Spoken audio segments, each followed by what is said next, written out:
Hi, it's Roger Hamilton here, and I have Jack Canfield with me, and we are going to be talking today about success. So I'm very sure you know Jack. He's the number one success coach in America, I'd actually say the world, and also co-writer and co-author of all of the Chicken Soup book series. And the big one, which we're going to be talking about today, is the Success Principles, which is in its 10th year now. Yes, the 10th anniversary revised edition. Yeah. A big celebration. So, Jack, what I wanted to ask, because everyone who's watching this, they're going to have a chance to go download the Genius, a guide to success, and also do the mission.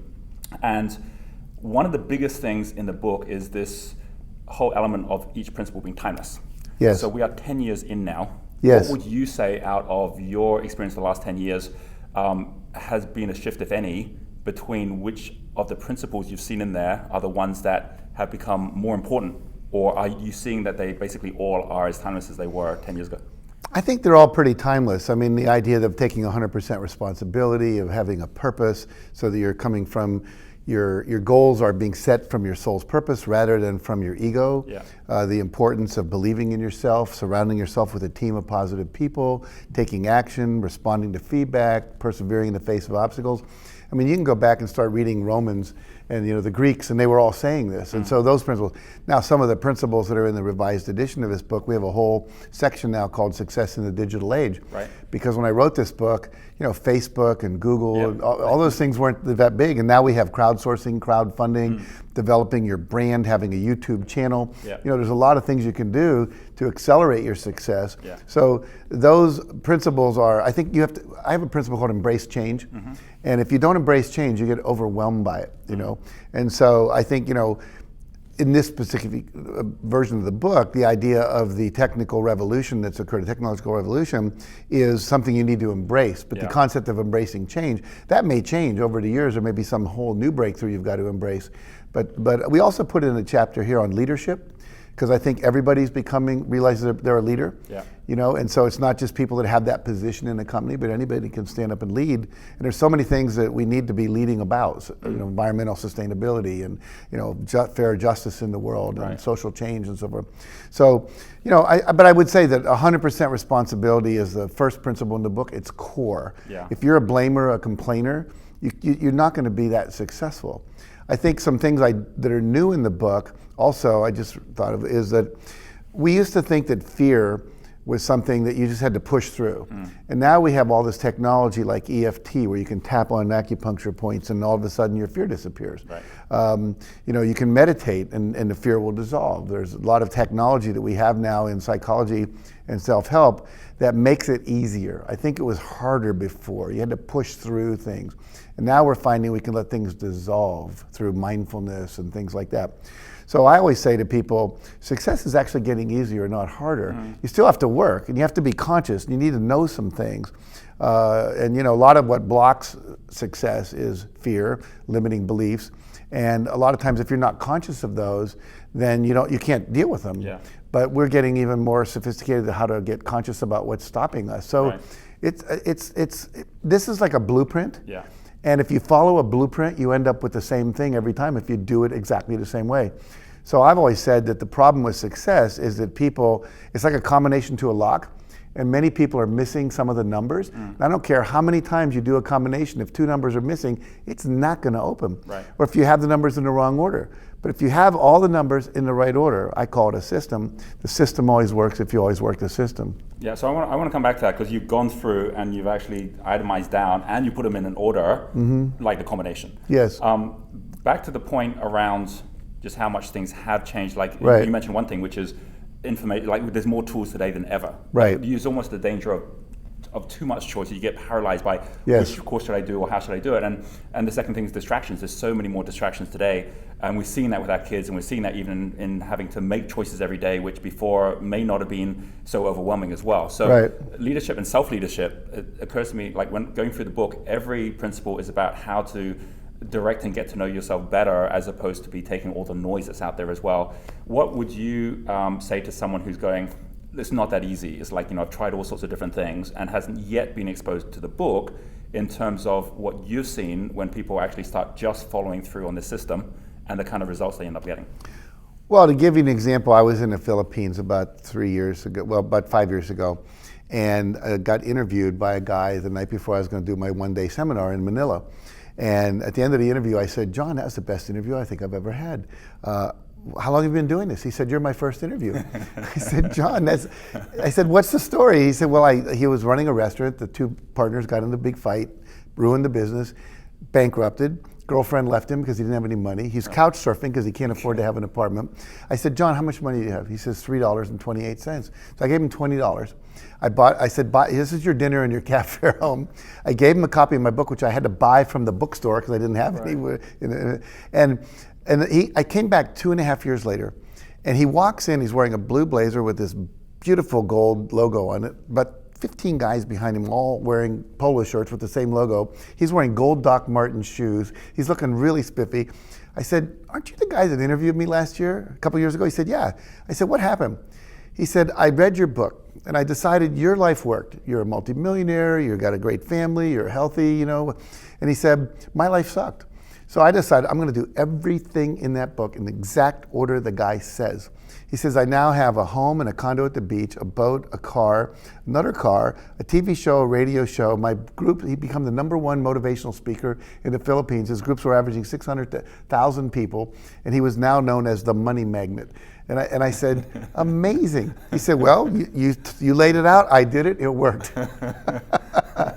Okay, so and I definitely, for everyone who has not yet got a copy of the book, get a copy of the book and follow that through. And on the mission we go through as well, so you can actually assess and see how you're doing on each one. But there's a real difference of, as we're hearing, here at this program, where we were talking about the difference of like hearing and listening. And yes. Let's just take an example of that, like the very first of the principles, where you take 100% responsibility for your life. And there'll be some people who are like, yep, I'm doing that already, right? If you were to express what you really mean by that, when someone's like, yeah, I am doing it, but then there's still some complaining happening, or they're still saying, but I could only do that because I only had this circumstance, what would you share you really mean when you're talking about 100% responsibility? I mean 100%, not 99%. In fact, I have a chapter in the book also called 99%'s a bitch, 100%'s a breeze. 100%'s a breeze. Because when you commit to something 99%, it's like every morning if you're going to run, you have to decide every single morning, am I going to run today? Right. Because you're 99% committed. I always ask people, if you were married, how would you like a 99% commitment to monogamy? It's like every day you're wondering, is today the day he's going to cheat on me? Right? So once you've made that 100% commitment, then it means no blaming, no complaining. Now, that's easy to say, it's hard to do. Right. I wore a rubber band on my wrist for years, and every time I would complain or blame and I would get caught, I would snap myself. In my company, we have a fishbowl in the office. Anyone complains or blames, $2 fine. Right. In my seminars, they're on the corner of the front of the room on the stage. So, and it's not to punish people, but it's to say, let's become aware of what you're doing, because when you blame or complain, there's a cost. You may not know it, but I want you to make you aware there's a cost. So complaining means I have a reference point that there's something out there I prefer, or I wouldn't complain. If I'm complaining about the weather, I know there's better weather. Yeah. Well, am I willing to move to have that weather? Like move out of Washington where it's overcast a lot down to LA. And so most people would rather complain than take a risk. So complaining means I have a reference point of something better I prefer that I'm not willing to risk creating. So basically, when you find yourself complaining, if you want to be a powerful person, ask yourself, what do I prefer? What would it take to get there? And then let's start doing steps to do that. If you don't know the steps, I always say, find somebody who's already done what you want to do, ask them how they did it. Success leaves clues, one of Tony Robbins' great quotes, which I love. Blaming basically means I think I'm out of control. It's this mistaken belief that I'm not in control of my life. Now, ultimately, there's spiritual stuff and all that. You have to let's talk about this for a minute, because I think there's a really important distinction that Michael Beckwith makes, and I believe him, that if you're a victim, you believe God's doing it to me, the world's doing it to me, I have no power. The second stage of spiritual development is I realize there are some principles and rules, and many of them are in this book, right, that if I follow them, they work. And so I start manipulating the universe. I become a manipulator of God's energy in a sense. So, but if you reach another point where you begin to go, well, if these principles and laws work, where are these laws coming from? There must be something bigger. And that's when you begin to say, I want to start surrendering to that, not my will, but thy will. And that's why the second chapter of my book is all about purpose, which is to say, okay, where is your purpose coming from? Is it from a higher place? Or is it from money, greed, ego, that? So if your goals are set from that place, then you're going to be combining the principles of laws of the second phase with the first phase, the third phase, which is surrender to a higher will. The fourth phase is you realize I'm not surrendering and being a channel for God's energy. I am God. Now, I'm not all of God any more than a tablespoon of water is all the ocean. But that tablespoon of water, when it's in the water, is the ocean. Right. And so we're all progressing through those stages. And so for me, taking 100% responsibility in the first stage means, okay, I'm not going to blame anyone else, I'm not going to blame God, I'm going to take responsibility, learn to use these principles. And when something doesn't work out, I don't go, oh, it was the economy, it was the president, it was the Indians, the Chinese, the Iranians, whatever. It's called, I didn't study enough, I didn't listen well enough, I didn't take the time to do it correctly, I got defensive, all those things.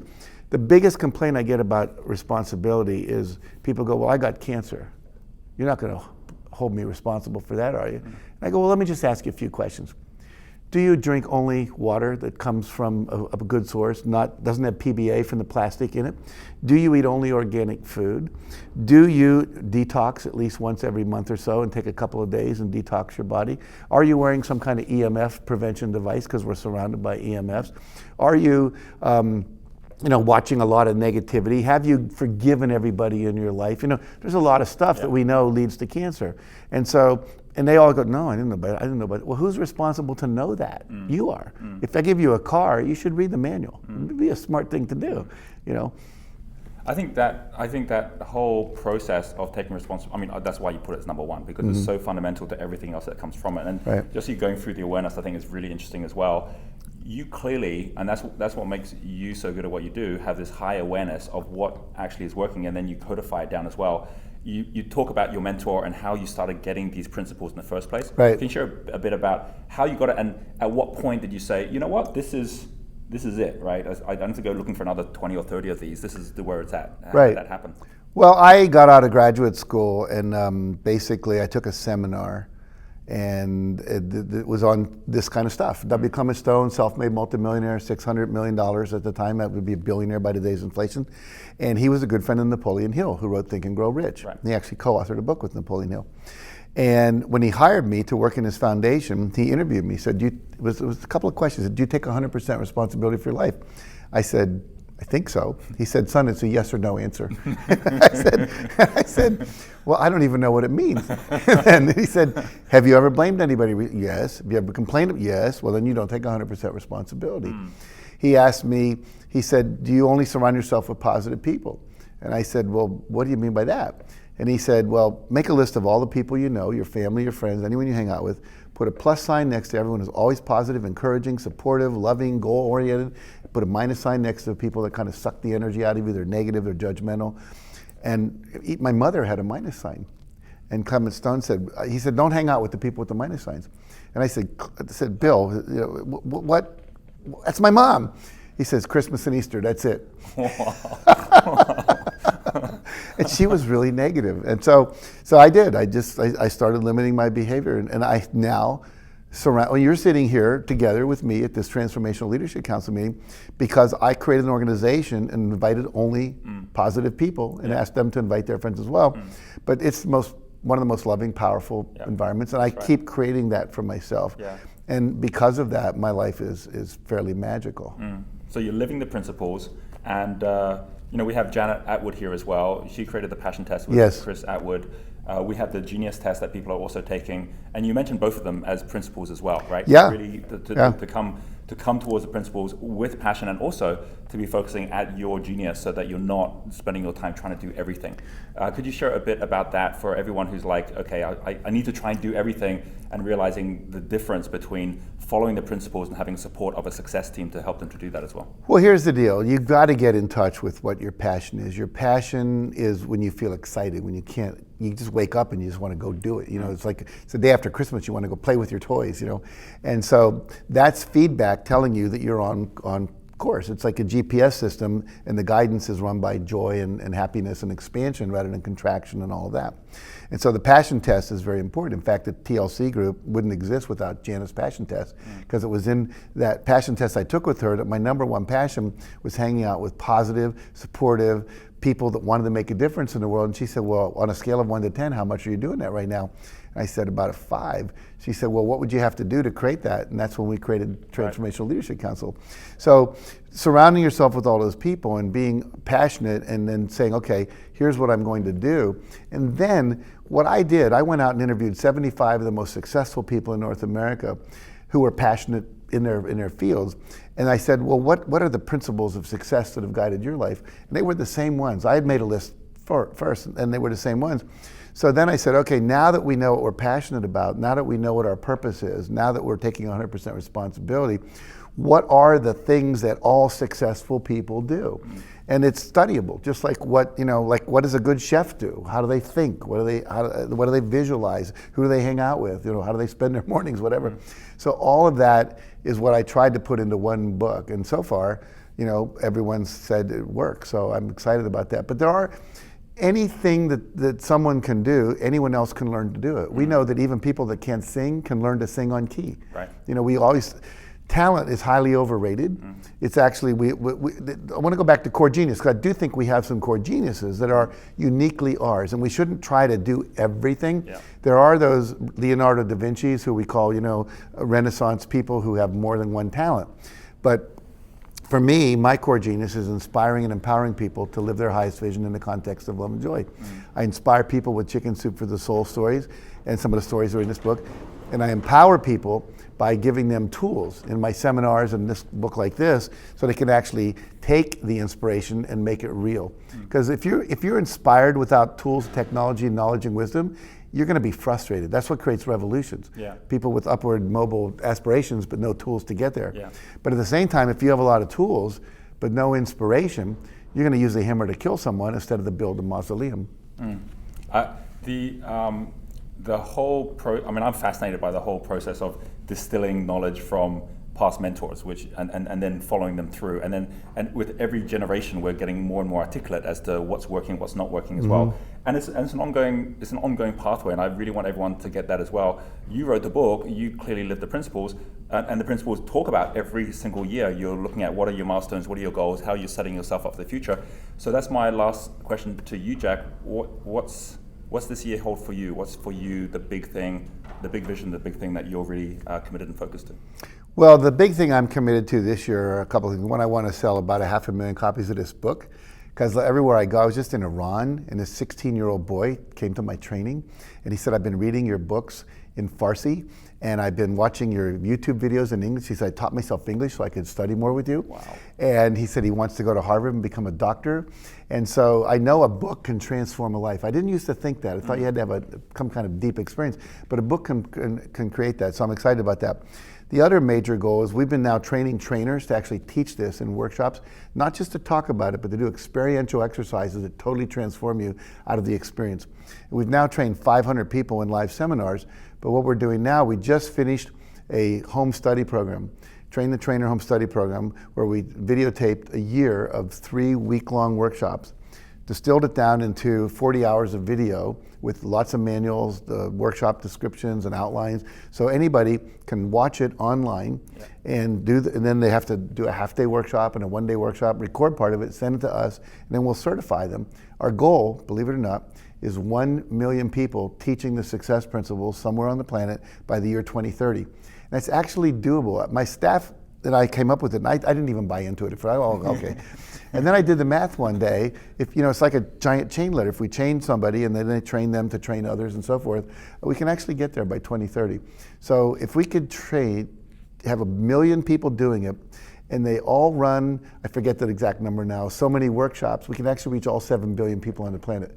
That to me is a game worth playing. That's what I'm excited about. That is awesome. Yeah. For everyone who just heard what Jack said, I think as well as the fact that there's these big goals, and every year the better you get at achieving them, the bigger they get as well. It doesn't stop, is the fact that some of the goals that Jack's going for now are the ones that his team came up with. And that's really the whole point about these principles, is that they're so easy to then pass on, so others get inspired to play that game, and they lift you up as well. Right. Which I think is awesome. So actions from this video, make sure, number one, first of all, you get the book. So this is actually the new latest one, which is the 10th anniversary, which is coming out right now. So make sure you get the book. Just by getting the book and getting connected up with Jacqueline's organization, it means that you're in touch as well with the whole Train the Trainer program, and you can be part of that whole goal as well. Take the mission and also download the Genius Guide to Success, and really in the coming year, commit to these principles. And I really look forward to hearing your story in the years to come. Thanks very much, Jack. Can I tell people what our website is? Yeah, go ahead. Okay, go to jackcanfield.com, and if you go to the successprinciplesbook.com, we actually have, you can download the first 2 chapters of the book before it even comes from wherever you're going to buy it. And you also will get a couple of other things. There's a free video you can download on goal setting, and there's also a poster. It's an infographic poster about what we call the daily disciplines of success, because success isn't something that happens like now. It's little disciplines over time that do it. So anyway, I want you to go there and check all that out, and I really appreciate you having me here and letting me share with your people. Thanks, you so much. Thanks very much.